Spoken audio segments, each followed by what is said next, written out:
टघरल नोर गे किशोरी, बिजुकल ठोर गे किशोरी, तोहर मोन एना छो अकुलायल से की कारण, तोहर मुंह एना छो विधुआयल से की कारण। आदरणीय सरस जी अपना किशोरी जी के संदर्भ में ई पाँति सब लिखलनि अछि। मुदा आजुक जे किशोरी सब अछि हमरा समाजक, ओकर मोन की एहि विधवैनी से मुक्त भऽ पेलैया वा मुक्त होय के आधार भेटलैया।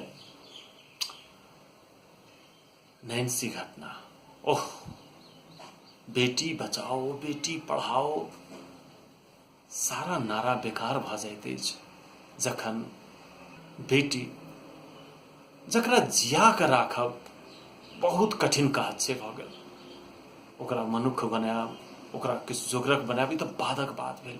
जियाब कोना? हमरा सभक समाजे एतेक विषाक्त बनि गेल अछि। अपने परिवार, सर समान, पड़ोसी पड़ोसी, दौर दियाद, एहि सबमे एहि तरह घटना सब घटि रहल अछि और अपराधी तत्व बेखौफ घूमि रहल अछि। अपन 9टा के गोटी सुतारा के लेल पुलिस प्रशासन संगे साँठगाँठ केने रहैया। पुलिस प्रशासन कनेक मनेक किछु ऊपरी वा टेबुल के नीचा से पेबाक हिसाबे मूल मुद्दे के कतौ से कतौ मोड़ि दैया और पत्रकारिता जे कि समाजक गंदगी के साफ करे छै, समाज में जे ओहि तरह कुतत्व सब छै ओकरा ताकि ताकि के बाहर आनै छै। मुदा हम बहुतो ठाम ई कहैत सुनने छियै जे एना करब तऽ करू नहीं तऽ हम लिख देब। तो जतऽ एना करब तऽ करू नहीं तऽ लिख देब वाला पत्रकारिता होय, जैठाम समाज में सबसँ पैघ पाई होय, चाहे कोनो ढंगे कमायल जाय, और जैठाम पदीय मर्यादा आर्थिक उपार्जने में निहित होय, ओहिठाम हम सब अनुमान लगा सकै छी जे समाज कुम्हर जा रहल छै, हम सब कुम्हर जा रहल छी। और दोसर मान लिअ युवा मानसिकता जे बिगड़ रहल छै, भंगैट रहल छै, ओकरा जै दिशा में जेबाक चाही से नहीं जा रहल छै। मिथिला के जे एकटा सांस्कृतिक वैभव छलै, वैशिष्ट्य छलै, ओ ध्वस्त भऽ रहल छै।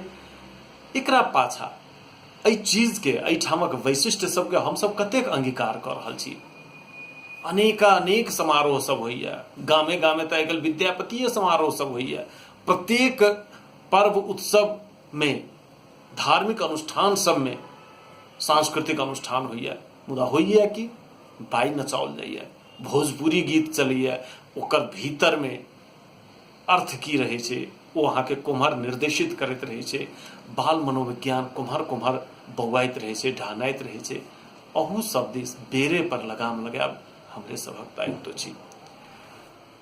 लिअ अखन घटना नैन्सी के अछि, नैन्सी के बहाने फिर से एक बेर आत्मनिरीक्षण करबाक बात एलैया। सरसे जी के एकटा गीत के पाँति कहब जे मानस गंगा के सफाई अभियान जरूरी भऽ गेलै, अपना माटिक सोन सुगंधक ज्ञान जरूरी भऽ गेलै। तऽ हम सब जे छी, हमरा सबके स्ट्रेंथ जे तकरा चिन्ही, ओकरा बढ़बा में जाय। अनकर जे नकल करबै तऽ यह हैत जे बगड़ा चलल खंजनक चलि, अपनो चलि बिसरि गेल आ कुदि कुदि कऽ चलैया। तऽ आइ काल्हि मिथिला कुदि कुदि कऽ चलि रहल अछि। और सबसँ प्रमुख बात छै जे अधिकार हमरा सभक हाथ में अछि, वोटिंग के अधिकार, से प्रयोग करैत काल हम सब कतेक विवेक के प्रयोग करै छी। किया तऽ देख रहल छी अखन बिहार फेर लगे छै जे ओ 90 के जे दशक रहा, 23 समय के जे विकरालता रहे, से कतौ पुनः आबत नहीं लागल छै। चलू एहि बहाने फिर से एक बेर आत्मनिरीक्षण करी और अन्याय के खिलाफ आवाज बुलंद करी।